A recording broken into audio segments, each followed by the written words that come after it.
दोस्तों नमस्कार, मैं हूं शीतला तिवारी। दोस्तों एक बार फिर ग्राम प्रधान अब तैयार हो जाएं, यानी ग्राम प्रधान जो है जेल जाने के लिए तैयार हो जाए। ग्राम प्रधान को जो है अब जेल भेजेगी सरकार। और यह मैं बता दूं आपको, जो है यह जो कुछ प्रक्रिया है यह सब उत्तर प्रदेश में शुरू हो रहा है। उत्तर प्रदेश में योगी आदित्यनाथ की जो भौहें है वह टेढ़ी हो गई है। लेकिन हालांकि वही पंचायती राज विभाग जो है वह ग्राम प्रधान को जो है एक सहूलियत के तौर पर मान रहा है। तो आप इसमें समझ लीजिए कि इसमें क्या है।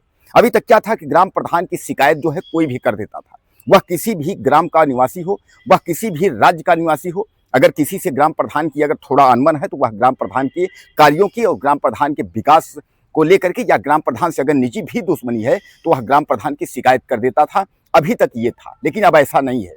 अब जो है ग्राम प्रधान की शिकायत केवल ग्राम का निवासी ही कर सकता है, जिस गांव के ग्राम प्रधान है वो, यानी जो है पंचायत, यानी जिस ग्राम पंचायत का जो है ग्राम प्रधान है उसी गांव का निवासी जो है वह शिकायत कर सकता है। और शिकायत करेगा तो केस भी दर्ज होगा, ग्राम प्रधान के ऊपर मुकदमा है और ग्राम प्रधान जेल भी जाएगा। ऐसा जो है यूपी सरकार ने तय कर लिया है।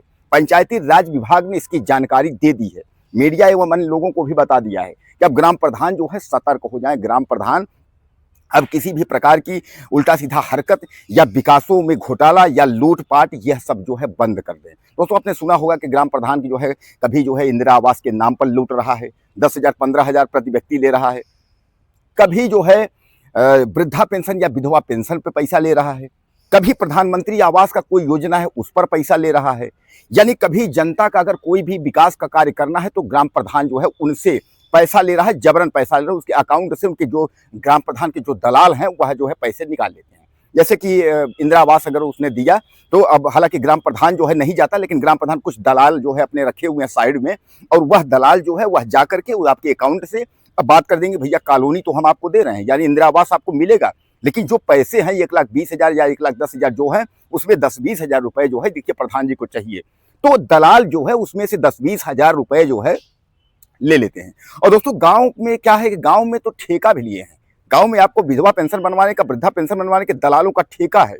मैं आपको बता दूं कि कुछ घटनाएं यमुना पार और थाना कोरांव के अंतर्गत कुछ बैंकों की ऐसी घटनाएं हैं जहां बैंकों के अंदर जो है दलाल बैठे रहते हैं, और दलाल जो है जो कहेगा वही बैंक मैनेजर करेगा, क्योंकि बैंक मैनेजर की और दलाल की साठगांठ है। अगर आपको केसीसी बनवाना है, किसान क्रेडिट कार्ड, अगर केसीसी बनवाना है तो केसीसी के लिए भी दलाल जो है बात करेगा कि भैया हम आपसे 5-10 हजार रुपए लेंगे। अगर आप वृद्धा पेंशन आप बनवाएंगे तो ठीका ले लेगा कि जो पेंशन आएगी 1-2 बार का उसका हम पहले पैसा लेंगे, या फिर हमें 5,000 रुपया एडवांस मिलेंगे। दोस्तों इतना ही नहीं है, शर्म की बात है कि अगर किसी की मृत्यु हो गई और उसमें जो आपातकाल के लिए जो अंतिम संस्कार के लिए जो पैसे दिए जाते हैं सरकार द्वारा, उसमें भी दलालों का जो है कमीशन रहता है कि इतना पैसा जो है हम ले लेंगे। शर्म है ऐसे जो है। अब सोचिए कि इन दलालों के बच्चे क्या करेंगे। इन दलालों के बच्चे कहीं एक्सीडेंट में मौत हो जाएगी, कहीं जो है सड़ के मौत हो जाएगी, कहीं किसी मामले में फंस जाएंगे, कहीं उनकी जो है हत्या कोई कर देगा। यानी कहने का तात्पर्य यह है कि इनको तनिक भी शर्म नहीं है इन दलालों को कि जिस तरीके का हम वसूली कर रहे हैं, जो अधिकारी जिस तरीके से वसूली कर रहा है उसके बच्चे क्या होंगे। कभी आप देख लीजिए, जो हराम का पैसा जो गरीब मजदूर और इनका पैसा जो खा रहा है, आपको क्या लगता है कि उसके बच्चे जो है डीएम कमिश्नर या अधिकारी होंगे। आप देख लीजिए, कहीं इनकाउंटर में मारे जा रहे हैं, कहीं हत्या हो जा रही है, कहीं एक्सीडेंट हो जा रहा है, कहीं कूड़े में गिर जा रहे हैं, यानी कहीं जलप्रपात में बह जा रहे हैं, कहीं नदी में बह जा रहे हैं। तो कहने का तात्पर्य यह है कि दुर्गति होना तय है, दुर्गति उसी तरह होगी। तो दोस्तों कुल मिलाकर के आप समझ लीजिए कि ग्राम प्रधान, जो हम मेन टॉपिक पे बात करते हैं कि ग्राम प्रधान की शिकायत, अब जो ग्राम का जो मतलब संबंधित आदमी है, जो भी युवक है 18 से पार है या जो भी युवक है वह गांव का निवासी होना चाहिए। इसके लिए उसको जो है एक आईडी देनी होगी, आधार कार्ड या उसका जो है उसके पास होना चाहिए, और उसको जो है ग्राम प्रधान की शिकायत के लिए जो है एक हल्फनामा जो है दाखिल करना होगा, और हल्फनामे पे शिकायत ग्राम प्रधान की जो है पंचायती राज विभाग या जो है यूपी सरकार में करनी होगी।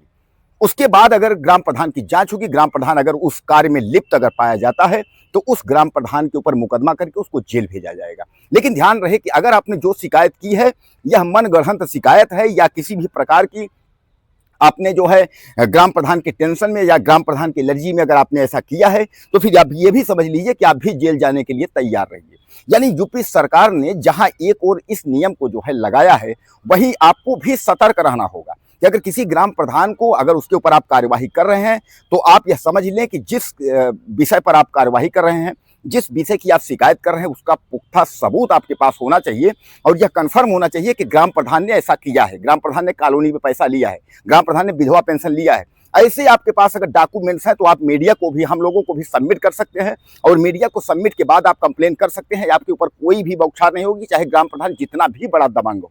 तो आप समझ लीजिए कि उसके ऊपर जो है कार्यवाही होगी, उसके बाद केस दर्ज होगा और वह जेल जाएगा। लेकिन अगर कहीं आप जो है मनगढ़ंत अगर शिकायत आप कर रहे हैं और आप विरोध में अगर शिकायत कर रहे हैं, किसी के दबाव में या किसी को उकसावे में अगर आप शिकायत कर रहे हैं, तो आप सोच लीजिए कि आपको भी कोई जेल जाने से रोक नहीं पाएगा।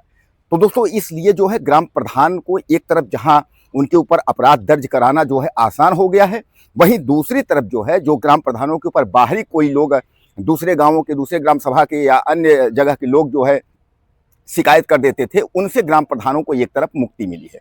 तो हालांकि ग्राम प्रधान के जो पंचायती राज विभाग है उसने यह कहा है कि इसके लिए जो है ग्राम प्रधानों को सहूलियत मिली है, क्योंकि ज़्यादा शिकायतें जो है ग्राम पंचायत और जो है ग्राम सभा के बाहर की आती हैं। इसलिए जो है अब ग्राम प्रधान की शिकायत जो है गाँव के लोग ही करेंगे। तो ये आप ध्यान रखिएगा कि आप जो है, आपके पास गाँव का जो आधार कार्ड या वोटर ID, एक गाँव का मतलब सबूत होना चाहिए कि आप ग्राम निवासी हैं, पहली चीज। और दूसरी बात यह है कि आप जब भी शिकायत करें तो आप हल्फनामे पर जो है, आपको एक हल्फनामा दे होगा, शपथ पत्र जिसको बोलते हैं, तो आप उस पर जो है शिकायत करनी होगी कि भाई मैं जो बोल रहा हूँ, जो शिकायत दे रहा हूँ, इसकी मेरी गारंटी है।